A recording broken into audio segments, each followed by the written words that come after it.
आप 20 साल लगा कर के पढ़ाई करते हैं, ग्रेजुएशन पार करते हैं, उसके बाद सोसाइटी से, घर वालों से, हर तरफ से प्रेशर होता है कि आप कम से कम 2-3 अटेम्प्ट तो सरकारी नौकरी का दो ही दो। अगर यूपीएससी का अटेम्प्ट दे रहे हो तो घर वाले इतने खुश होंगे कि वो अपना घर, अपनी ज़मीन सब कुछ बेच देंगे, सिर्फ़ यूपीएससी के नाम पे।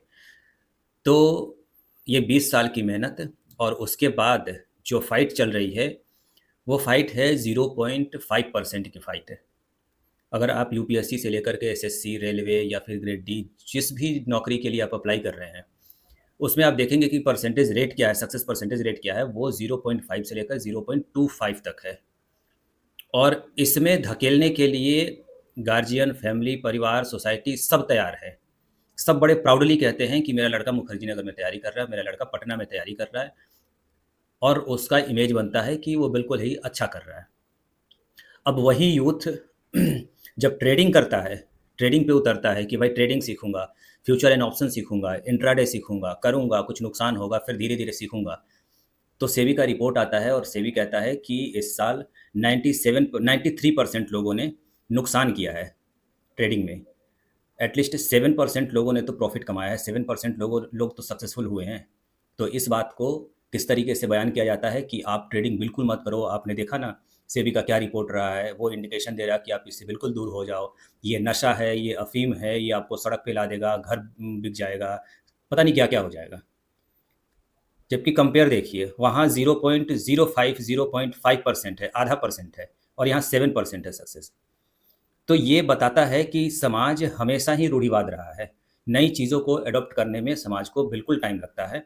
चाहे वो आज की डेट में ट्रेडिंग हो, चाहे आज से 20 साल पहले स्पोर्ट्स हो या आर्ट फील्ड हो, हर समय समाज को ये ज़रूर लगता है कि जो ट्रेडिशनली चला आ रहा है, वही करें।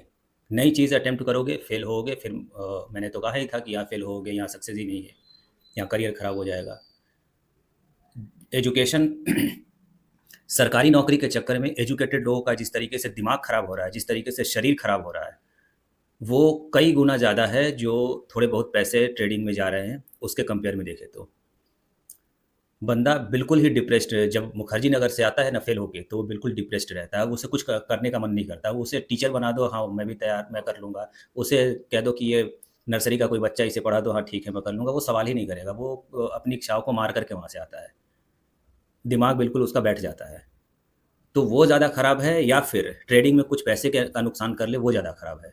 पैसे तो फिर से कमा लेगा, ये दिमाग कहाँ से आएगा, ये कैपेसिटी कहाँ से आएगी, ये कॉन्फिडेंस जो ख़त्म हो चुका है वो कहाँ से आएगा। आज भी मुझे ये लगता है कि नए ज़माने का ट्रेंड है ट्रेडिंग, और उसको फॉलो करना चाहिए, कोशिश करनी चाहिए कि उसमें आप कुछ कर पाएँ, और लॉस को मिनिमाइज़ करते रहिए। लॉस को मिनिमाइज़ करना भी ज़रूरी है, क्योंकि हर आदमी की फाइनेंशियल कैपेसिटी भी है। तो ऐसा नहीं है कि वो बिल्कुल ही पैसे उड़ाता चले और उसमें लगाता चले। कोशिश यही करनी चाहिए कि प्रॉफ़िट को मैक्सिमाइज़ करने की और लॉस को मिनिमाइज़ करने की।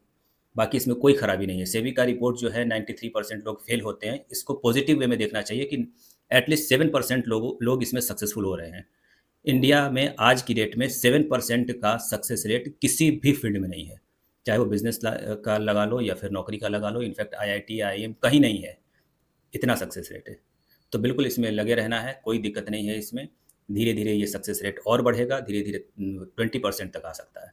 तो इसलिए इसमें लगे रहना है। ये फालतू की बकवास को ज़्यादा ध्यान नहीं देना है।